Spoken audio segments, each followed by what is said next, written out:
Hello दोस्त, आज चलते हैं class 10th chapter 10th circle. यानी सर्किल में हम लोग सारी चीज करेंगे। यानी सर्किल को हिंदी में वृत्त कहते हैं। और मेरा ये गारंटी है कि आप अगर इन चैप्टर को पूरे देखेंगे तो 100% है कि सर्किल से आपको कतई कुछ भी जरूरत नहीं पड़ेगी। यानी बिल्कुल कोई दिक्कत नहीं होगी, क्योंकि मेरा जो पढ़ाने का टेक्निक है दोस्त, वो टेक्निक ये है कि हम जो भी पढ़ाते हैं उसको जड़ से शुरू करते हैं और ऊपर तक ले जाते हैं। ठीक, इसीलिए आप अगर कहीं से भी हैं, चाहे क्लास 8 में हो या 8 से डायरेक्ट 10th में चले गए हो, तो उससे कोई मतलब नहीं। अगर आप एक बार पढ़ लेंगे तो 100% है कि 5, 6, 7, 8, 9, 10 सारी चीज का उसमें वृत्त के बारे में आ जाएंगे। तो चलते हैं हम लोग पहला वृत्त पे। दोस्त आसानी से पढ़ाएंगे और धीरे धीरे पढ़ाएंगे और अच्छे से पढ़ना सुनना।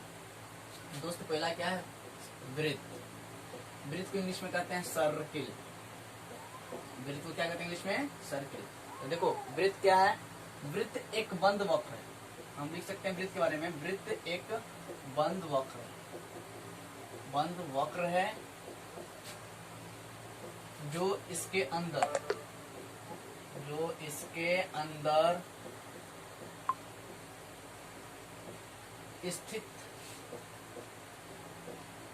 स्थित एक निश्चित बिंदु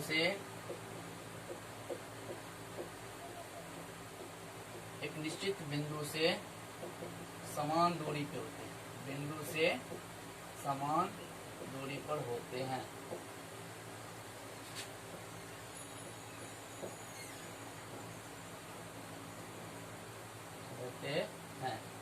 वृत्त का कहता है।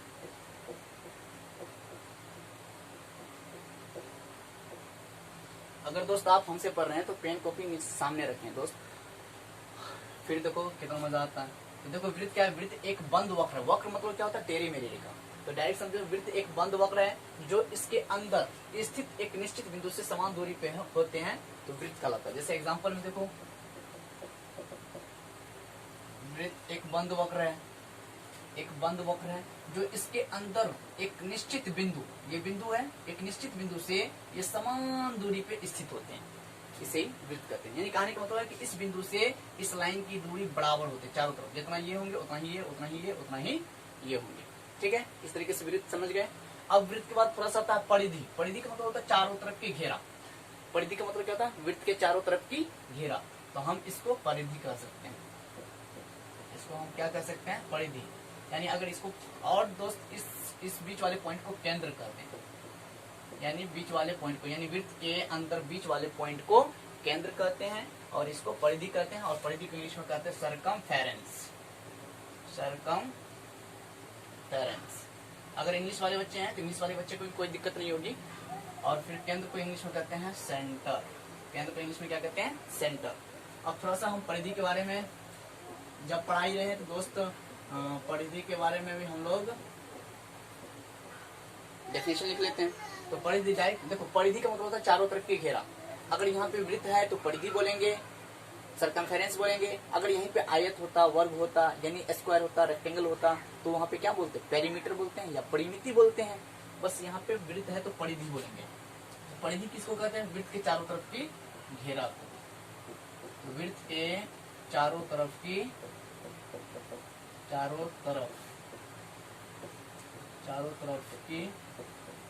घेरा को परिधि कहते हैं।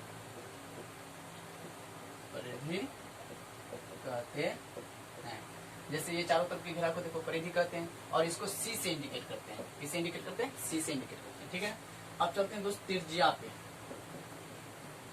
त्रिज्या, इसको इंग्लिश में कहता है रेडियस। परिधि को इंग्लिश में कहते हैं सरकमफेरेंस, वहीं पे लिख दिए हैं, इसलिए यहाँ पे नहीं लिखे हैं। अब त्रिज्या क्या कहते हैं? रेडियस। RADIOUS, radius. दोस्त मैथ है, ठीक है, अगर इसमें स्पेलिंग कहीं मिस्टेक होता है तो उससे माने नहीं है, आपको कंसेप्ट समझना है। तो त्रिज्या कहते हैं वृत्त के केंद्र से परिधि तक की दूरी को। ये जो परिधि है, वृत्त के केंद्र से परिधि तक की दूरी को क्या कहेंगे? त्रिज्या। वृत्त के केंद्र से परिधि तक की दूरी को त्रिज्या कहते हैं।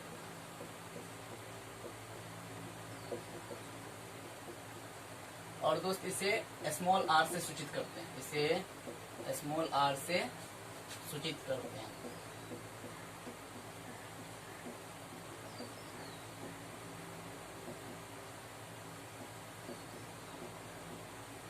जैसे एग्जांपल में ये देखो, ये क्या है, वृत्त है, और ये क्या है, केंद्र है, और चारों तरफ की घेरा क्या कहलाता है, परिधि कहलाता है। तो वृत्त के केंद्र और ये परिधि, तो देखो वृत्त के केंद्र से परिधि तक की दूरी को, वृत्त के केंद्र से परिधि तक की दूरी को क्या करते हैं, त्रिज्या करते हैं, और इसको स्मॉल आर से इंडिकेट करते हैं। ठीक है, अब चलते हैं दोस्त व्यास पे। यानी त्रिज्या तो बहुत आसान है, वृत्त के केंद्र है ये, यहाँ से पकड़ो इस लाइन तक की दूरी को त्रिज्या करते हैं, यहाँ से पकड़ो यानी परिधि तक की दूरी को त्रिज्या करते हैं। तो बताओ एक वृत्त में अनंत त्रिज्याएं हो सकती हैं, एक वृत्त में कितनी त्रिज्याएं हो सकती है, अनंत त्रिज्याएं हो सकती है। ठीक है, इसी तरीके से, और सारे त्रिज्या आपस में क्या होते हैं दोस्त, बराबर होते हैं। सारे त्रिज्या क्या होता है, आपस में बराबर बोल सकता है। ठीक, अब उसके बाद चलते हैं व्यास पे। व्यास, व्यास को इंग्लिश में कहते हैं डायमीटर। डायमीटर, देखो दोस्त व्यास किसको कहते हैं, व्यास कहते हैं परिधि के दो बिंदु को मिलाने वाली ऐसी रेखा जो वृत्त के केंद्र से गुजरे। देखो हम लिख देते हैं यहाँ पे पूरा क्लियर होने के लिए, परिधि पे उपस्थित, परिधि के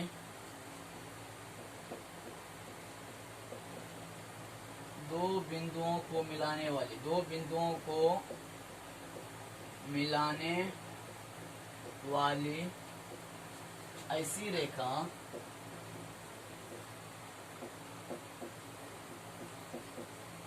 जो वृत्त के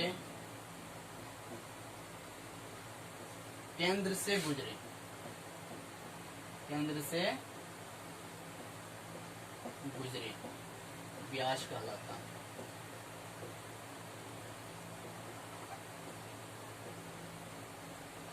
देखो बहुत आसान है और स्पष्ट है, परिधि के दो बिंदुओं को मिलाने वाली ऐसी रेखा जो वृत्त के केंद्र से होकर गुजरे, यानी वृत्त के केंद्र से गुजरे तो व्यास कहलाता है। जैसे एग्जांपल में देखो दोस्त, जैसे देखो ये वृत्त है, ये क्या है, वृत्त है, और ये केंद्र है, और ये चारों तरफ की घेरा है। तो घेरा क्या कहते हैं, परिधि कहते हैं। अब देखो हम व्यास में क्या लिखे हैं कि परिधि के दो बिंदुओं को मिलाने वाली, मान लो एक बिंदु यहाँ पे है पॉइंट ए, और एक बिंदु यहाँ पे है पॉइंट बी। तो परिधि के दो बिंदु को मिलाने वाली ऐसी रेखा जो वृत्त के केंद्र से होकर के गुजरे, वृत्त के परिधि के दो बिंदु को मिलाने वाली ऐसी रेखा जो वृत्त के केंद्र से होकर के गुजरे, उसे क्या कहते हैं, व्यास कहते हैं। देखो व्यास कहते हैं, और इसे डी से इंडिकेट करते हैं दोस्त। यहाँ पे हम छोड़ दिए हैं, यहाँ पे लिख लेना, इसे डी से सूचित किया जाता है, डी से सूचित किया जाता है। ठीक है, तो देखो व्यास बहुत आसान है, परिधि के दो बिंदु को मिलाने वाली ऐसी रेखा जो वृत्त के केंद्र से गुजरे उसको क्या कहेंगे, व्यास कहेंगे।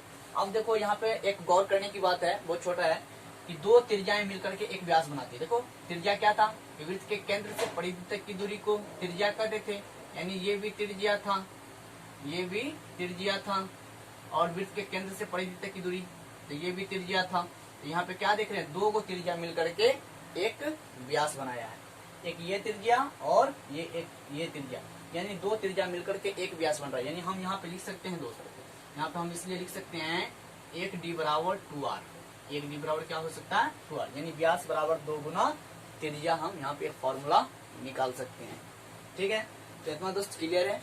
अब चलते हैं नेक्स्ट पे दोस्त। आपने अगर पूरा लिख लिया हो तो अब चलते हैं नेक्स्ट पे, जीवा पे। देखो दोस्त जीवा किसको कहते हैं, जीवा इंग्लिश में इसको कहते हैं कोड। दोस्तों हम एक रिक्वेस्ट आप लोग से करना चाहता हूं कि अगर आप इंग्लिश मीडियम्स के हैं या हिंदी मीडियम्स के हैं, अगर आप इंग्लिश मीडियम्स के हैं या हिंदी मीडियम्स के हैं तो हम दोनों मीडियम्स पढ़ाते हैं, और दोनों मीडियम से बिल्कुल फ्रेश पढ़ाते हैं। ऐसा पढ़ाएंगे कि दोस्त आप, हम 100% हैं कि अगर एक वीडियो मेरा देख लेंगे तो आप 100% है कि पढ़ना ही चाहेंगे। तो देखो दोस्त पहले है जीवा, यानी इसको इंग्लिश में कहते हैं कोड। ठीक है, तो देखो जीवा किसको कहते हैं, परिधि के दो बिंदु को मिलाने वाली रेखा को जीवा कहेंगे, डायरेक्ट। परिधि के दो बिंदुओं को मिलाने वाली रेखा को जीवा कहेंगे। परिधि के दो बिंदुओं को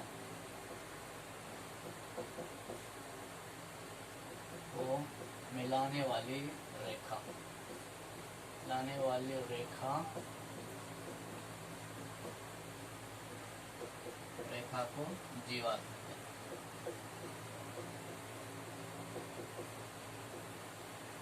परिधि के दो बिंदु को मिलाने वाली रेखा क्या कहते हैं? जीवा कहते हैं। जैसे एग्जांपल देखो, बहुत आसान है। ये देखो वृत्त हो गया, ठीक है, और ये केंद्र हो गया, और ये परिधि हो गया, ये केंद्र हो गया। तो देखो परिधि के दो बिंदु को मिलाने, जैसे मान लो एक बिंदु यहाँ पे है P और एक बिंदु यहाँ पे है Q, तो परिधि के दो बिंदु को मिलाने वाली रेखा क्या कहते हैं? जीवा कहते हैं।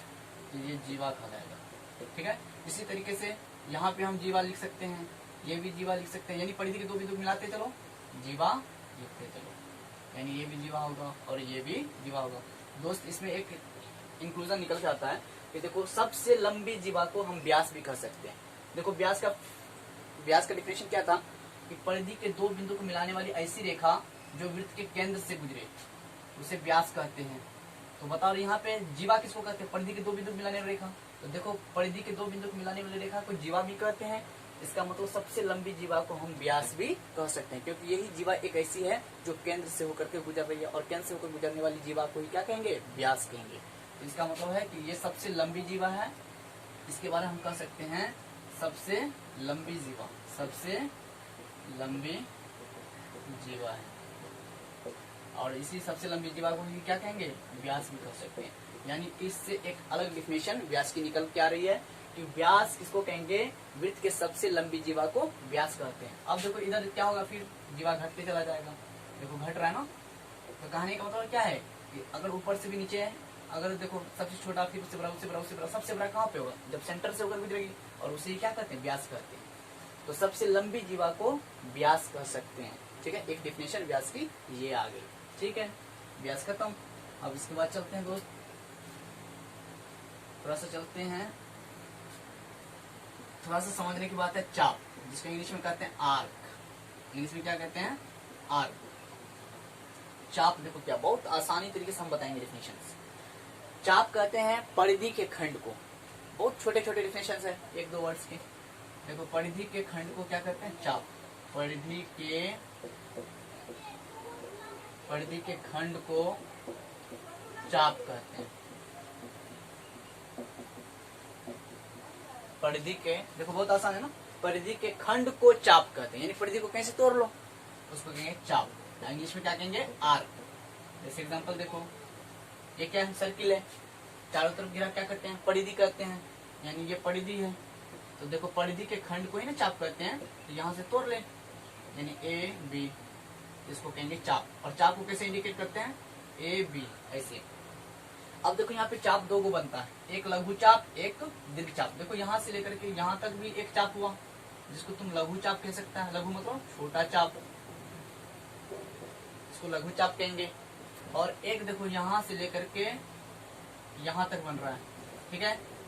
तो देखो ये बड़ा वाला है ना, इसको हम दीर्घ चाप कहेंगे। क्या कहेंगे?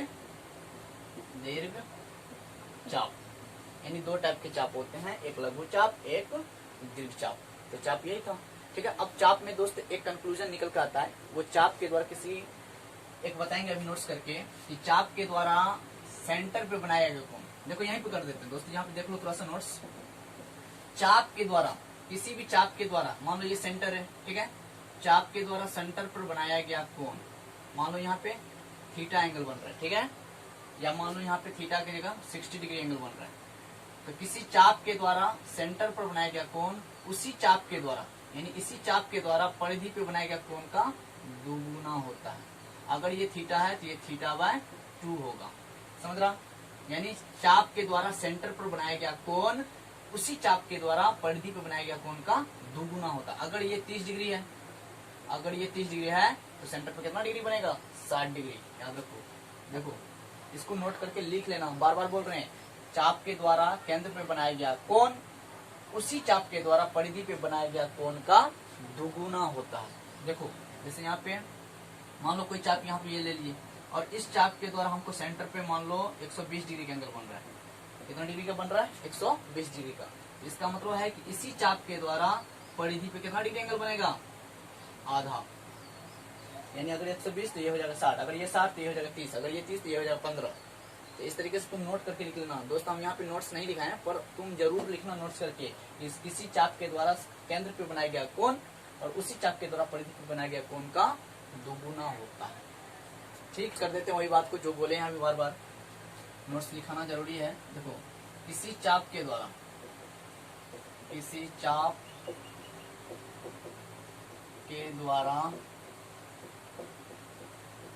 केंद्र पर बनाया गया कोण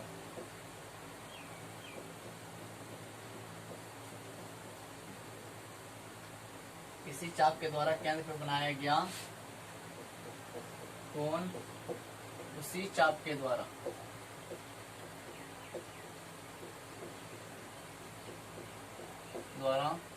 परिधि पर बनाया गया कोण का दोगुना होता है। परिधि पर बनाया गया कोण का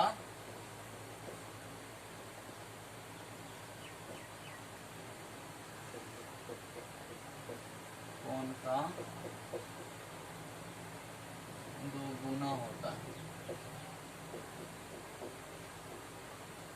जैसे एग्जांपल देखो, देख लो थोड़ा सा। किसी चाप के द्वारा, मान लो ये चाप है, ठीक है, किसी चाप के द्वारा केंद्र पे बनाया गया कोण। ये चाप के द्वारा, मान लो ए बी एक चाप है, ठीक है, तो ए बी के द्वारा केंद्र पे बनाया गया कोण, मान लो केंद्र पे थीटा एंगल बन रहा है, तो इसी चाप के द्वारा परिधि पे बनाया गया कोण का दोगुना होता है।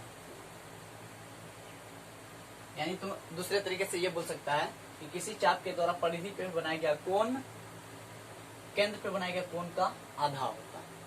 इस तरीके से भी तुम बोल सकता है। अब इसी में दूसरा नोट्स है कि अर्ध चाप के द्वारा परिधि पे 90 डिग्री का एंगल बनता है, यानी समकोण त्रिभुज बनता है। अर्ध चाप द्वारा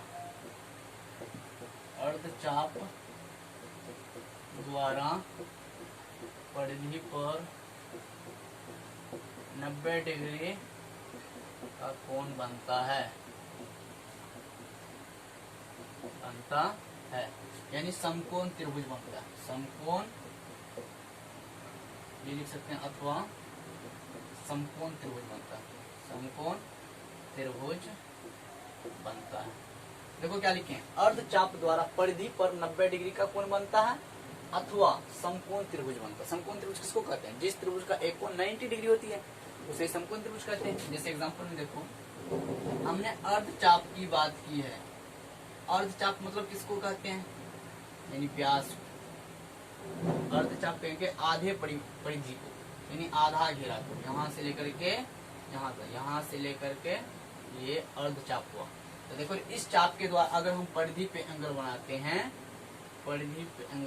हैं, अच्छा बताओ, इस चाप के द्वारा केंद्र पे कितना डिग्री एंगल बन रहा है? इस चाप के द्वारा देखो, केंद्र को मिलाओ, इधर से भी मिला दिए और इधर से भी मिला दिए, तो इसका मतलब क्या देख रहे हैं? केंद्र पे 180 डिग्री एंगल बन रहा है ना। और हम अभी लिखाए ना, इसी कंसेप्ट पे ये भी है, हम अभी लिखाए ना, किसी चाप के द्वारा केंद्र पर बनाया गया कोण और परिधि पे बनाया गया कोण का आधा होता है। देखो, इसी चाप के द्वारा फिर परिधि पे कोण बनाए, परिधि पे कोण का, किसी चाप के द्वारा केंद्र पे बनाया गया कोण परिधि पे बनाया गया कोण का दुगुना होता है। अगर 180 होगा ये 90 डिग्री होगा, इसका दुगुना होना चाहिए ना। अगर ये 180 ये 90 होगा, अगर ये 100 तो ये 50 होगा। तो देखो, ये 90 डिग्री बन रहा है और देखो ये समकोण त्रिभुज भी बन रहा है। ठीक है, समकोण त्रिभुज। दोस्त, हम 100% विश्वास दिलाता हूँ कि ये सब चीज नहीं पढ़ाते हैं टीचर, ठीक है। ये सब चीज थोड़े से इंटरनल बात हुआ जो मैंने यहाँ पे डिस्कशन कर दिया। दोस्त, इसको लिखना मत भूलो और इसको पॉज करके लिख लो। अब दोस्त देखो, अब जितने भी वृत्त के बारे में सारी चीज तो हम लोग एक एक चीज डिस्कशन कर लिए हैं। अब बस इसमें कुछ फॉर्मूले हैं, जैसे एरिया निकालने की फॉर्मूला है, चारों तरफ के घेरा यानी परिधि निकालने की फॉर्मूला है, और त्रिज्या निकालने की, डायमीटर निकालने की, यानी ये सारे फॉर्मूला अब हम एक जगह लिखने जा रहे हैं। और कैसे निकालेंगे वो सारी चीज हम यहाँ पे साइड में डिस्कशन कर लेंगे। तो पहले फॉर्मूला लिख लेते हैं। तो देखो, ये मान लो वृत्त है, नोट करके लिख रहे हैं दोस्त। यहाँ को वृत्त बना करके हम सबकी सारी चीज समझाते जाएंगे और फॉर्मूला नीचे लिखते जाएंगे। देखो, ये सेंटर है और ये परिधि है। तो सेंटर से परिधि की दूरी क्या कहते हैं? त्रिज्या। उसके बाद पढ़े थे हम लोग क्या? व्यास। परिधि के दो बिंदु को मिलाने रेखा व्यास कहते हैं। परिधि के दो बिंदु को मिलाने वाली ऐसी रेखा जो वृत्त के केंद्र से गुजरे उसे क्या कहते हैं? व्यास कहते हैं। तो देखो दो को त्रिज्या मिलकर के क्या बना दिया, एक व्यास बना दिया। यानी यहाँ से एक फॉर्मूला निकल करके क्या आती है, पहला नोट्स, एक फॉर्मूला निकल करके आती है d बराबर 2r। समझा कहाँ से आया, क्योंकि एक व्यास में दो को त्रिज्या होते हैं, तो इसलिए हम लिख सकते हैं d अकेले बराबर 2 गुना r, d बराबर 2r, यानी व्यास बराबर 2 गुना त्रिज्या। यहाँ से हम r भी निकाल सकता है। देखो r निकालेंगे तो 2 गुना में ना, इधर कुंची भी जाएगा भाग में, तो क्या आ जाएगा d/2, यानी d बराबर 2r, तो r बराबर d/2। दोस्त ये इक्वेशन जानता है ना, इक्वेशन सोल्व करने का नियम, इधर जोड़ तो इधर घटो, इधर घटो तो इधर गुना, इधर घटो तो इधर जोड़, इधर गुना तो इधर भागा, इधर गुना, इधर रूट तो इधर स्क्वायर, इधर स्क्वायर तो इधर रूट। यानी इसको डायरेक्ट हम ऐसे करके डिस्कस कर सकते हैं समीकरण के नियम पे। अगर इधर प्लस में होती तो उधर माइनस में जाती, इधर माइनस तो उधर प्लस में, इधर गुना तो उधर भागा, इधर भागा तो उधर गुना, इधर रूट तो उधर स्क्वायर, इधर स्क्वायर तो इधर रूट। अगर ये सारे तुम्हारा टंच है तो कहीं से भी तुमको कोई दिक्कत नहीं होगा। तो देखो r d बराबर 2r, तो r बराबर d/2, यहीं से निकालें। देखो ये 2 गुना में तो इधर भागा में चला गया, r बराबर d/2 आ गया। ठीक है, अब देखो दूसरा फॉर्मूला परिधि का, परिधि कैसे निकालेंगे, परिधि मतलब c निकालेंगे, तो c बराबर होता है 2πr। c बराबर क्या होता है 2πr। तो पहले हम लोग देखेंगे ये 2πr फॉर्मूला निकला कैसे, इसी में हम लिखते जाएंगे और प्रूफ करते जाएंगे। तो देखो c बराबर 2πr कैसे निकला, तो दोस्तों हुआ क्या, साइड में हमको इसमें थोड़ा सा लंबा कहानी बताना पड़ेगा c बराबर 2r को प्रूफ करने के लिए। तो हम क्या करते हैं, एक सर्किल बनाते हैं, एक सर्किल मान लो ये यही बना देते दोस्त, एक सर्किल बना लिया। ठीक है, और इसको क्या किया, हम छोटे छोटे 16 टुकड़े में काट दिए। एक हो गया, 4 टुकड़ा हो गया, 6 8 टुकड़ा हो गया, फिर 2 कर दो, 8 को 2 कर दो, तो दोस्त कितना टुकड़े हो गए, 16 टुकड़े हो गए। कितना टुकड़े, 16 टुकड़े हो गए। और ये सेंटर है, और ये सारे त्रिज्या है, और ये चारों तरफ की घेरा यानी परिधि है। देखो इस टुकड़े को हम क्या करते हैं, कागज, ऐसे कागज पे लाइन डाल लो, सेंटर खींच लो, सर्किल खींच लो, पॉइंट डाल लो यानी सेंटर डाल लो, और 16 त्रिज्या खींच दो बराबर लाइन पे, यानी बराबर डिस्टेंस पे। कैसे खींचना, लाइन करके एक और किए 2 टुकड़ा हुआ, फिर इधर किए 4 टुकड़ा, फिर दोनों चारों को 2 करेंगे 8 टुकड़ा, फिर 8 को 2 करेंगे 16 टुकड़ा, इस तरह से 16 तरीका 16 कर लेंगे। अब इसमें नंबर, कागज पे नंबर बैठा देना, 1 2 3 4 5 6 7 8 9 10 11 12 13 14 15 16 टुकड़े हो गए। अब क्या करते हैं, हम कैंची से काट करके, कैंची से काट तुम करना, यहाँ पे हम नहीं करेंगे, कैंची से काट करके इसको बाहर निकालना, और बाहर निकाल के ऐसे फिक्स करना। देखो ये सेंटर है ना, सेंटर, तो हम बाहर निकाल करके, कैंची से काट करके बाहर निकाल करके ऐसे फिट कर रहे हैं, ऐसे रख रहे हैं, ऐसा फिगर आएगा, ये सेंटर हो गया। और देखो दोस्त समझने की बात यह है कि ये त्रिज्या है ना, इसी चीज को निकाले हैं। मान लो एक है, पहला है, तो इसको काट करके हम निकाल लिए, इसको काट करके निकालिए और इसको यहाँ पे फिट कर दिए। इसी तरीके से दूसरा को काट करके निकालो आप, और दूसरा को उलट करके फिट करो, ऐसे उलट करके फिट करो, ऐसा फिगर निकलेगा। ठीक है, ये सेंटर हो जाएगा इसके लिए। फिर तीसरा को इसी तरीके से निकालो, ये तीसरा है, तीसरा को काट करके निकालो, और तीसरा को फिर उलट करके फिट करो, उलट करके ऐसे, यानी इसी तरीके से ये तीसरा हो जाएगा, ये चौथा हो जाएगा, इसी तरीके से ये 5वां हो जाएगा। यानी कहने का मतलब इसी तरीके से कहाँ तक आएगा, 16 तक आएंगे। कहाँ तक आएंगे, ये 16वां हो गया। ठीक है, तो देखो ये क्या बन के आ रहा है, एक रेक्टेंगल बन रहा है ना, आयत बन रहा है। अब देखो ये जो है, एक इधर से रखे, एक इधर से रखे, और ये पूरा क्या होता है, ये पूरा देखो ये क्या है, त्रिज्या है ना, ये r है, ये क्या है r डिस्टेंस है, ये r डिस्टेंस, तो r डिस्टेंस, और ये क्या है c, ये क्या है पूरा c, और c क्या होता है 2πr।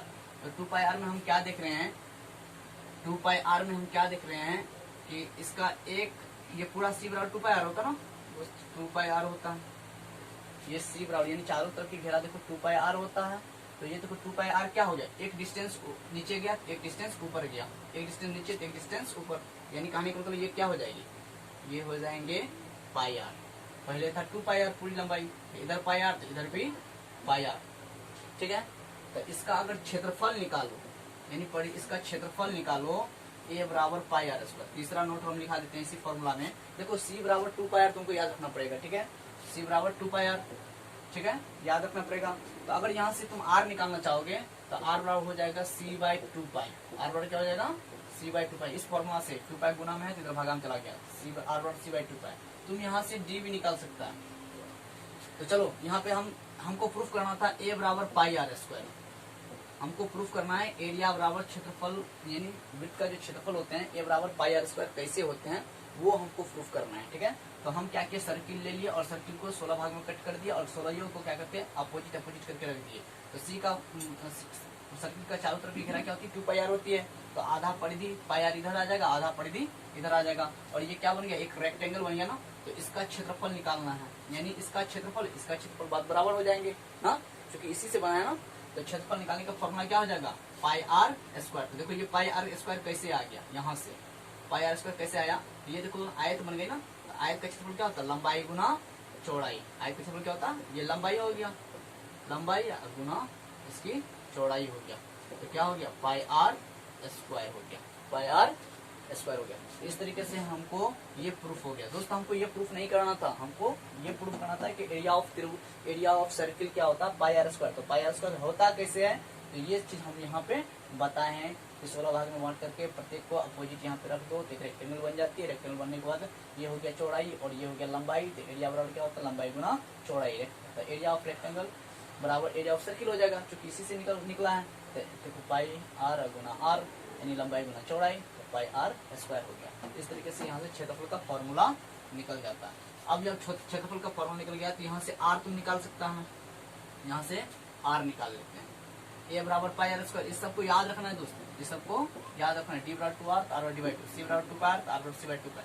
फिर देखो ए बराबर पाई आर स्क्वायर तो आर बराबर ए बाई पाई के ऊपर वर्गमूल, ए बाई पाई के ऊपर वर्गमूल। देखो कैसे आया, ए बाई पाई, पाई गुना में है आर के साथ, हमको जिसका वैल्यू निकालना उसको इधर रखेंगे। तो पाई इधर गुना में तो इधर भागा में आ जाएगा, ए बाई पाई हो गया, इधर स्क्वायर इधर रूट आ गया, यानी ए बराबर पाई आर स्क्वायर। एक फॉर्मूला और इससे आता है सर्किल से, यानी परिधि से। तो सी बराबर होता है एक फॉर्मूला पाई डी। देखो ये फॉर्मूला कैसे आया, पाई डी। देखो यहाँ पे है ना सी बराबर 2 पाई आर, तो इसको तुम लिख सकता है पाई गुना 2 आर, लिख सकते हैं ना, पाई गुना 2 आर। तो देखो 2 आर क्या है, डी है ना, तो 2 आर की जगह हम डी लिख दिए, 2 आर की जगह क्या लिख दिए, डी लिख दिए। तो सी बराबर हो गया पाई डी, तो डी बराबर क्या हो जाएगा, सी बाय पाई। तो ये क्या फॉर्मूला हो गया, एक फॉर्मूला, दो फॉर्मूला और इसी से ये निकला है और 3 फॉर्मूला। यानी पूरे सर्किल के अंदर ये अभी तक 3 फॉर्मूला मेन है। 3 फॉर्मूला क्या है, मेन है और इसको याद रखना जरूरी है।